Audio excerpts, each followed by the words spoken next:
Hi, I'm Heap, and I'm going to show you how to make a cute little figure for a cupcake.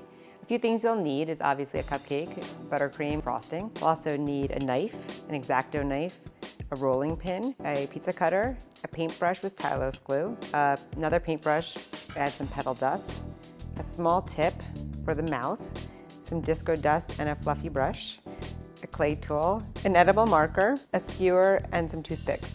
You'll also need some gum paste in the skin color, the hair color, and the dress color. You'll need a bowl of water to moisten the gum paste if it's dry, as well as a bowl of shortening to use if the gum paste is sticky. So we'll start with the torso, and you want to make sure she's a very small, narrow waist, and she does not have a uniboob, so you want to make sure there's two very separate boobs. It sounds ridiculous, but it's a big part of making the figure look good. It's a great place here to use your water to help smooth out the body. You want there to be no cracks or anything that could look not good when it's not covered with her dress. So you definitely want to make sure it's very smooth. We'll use a skewer as a small support. After that, we're going to add her neck and her head.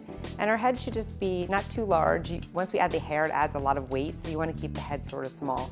At this point, we like to add some facial details like ears and a nose and even a mouth. When we're working in miniature, you have to be very careful to make sure that stuff is very, very small, obviously, and take the time to make sure that it's right. For the mouth specifically, I like to use a small tip and sort of give her a little crooked grin, and even use a toothpick just to add a little dimple, and it just adds a little sass to her smile. So for the dress itself, we start by putting a small piece on her back, and then we roll out another thin piece of gum paste, and we actually cut a nice little sweetheart neckline, and we apply that to the front, and that sort of just makes her nice little bodice. For the arms, we roll a thin log of gum paste, and we actually just form a little mitt, and then we sort of pinch at her wrist. We just slice one little slice in her hand to give her a little thumb. This way it gives a little bit of definition, and then you can attach them using a Tylose glue. For the eyes, I use an edible marker.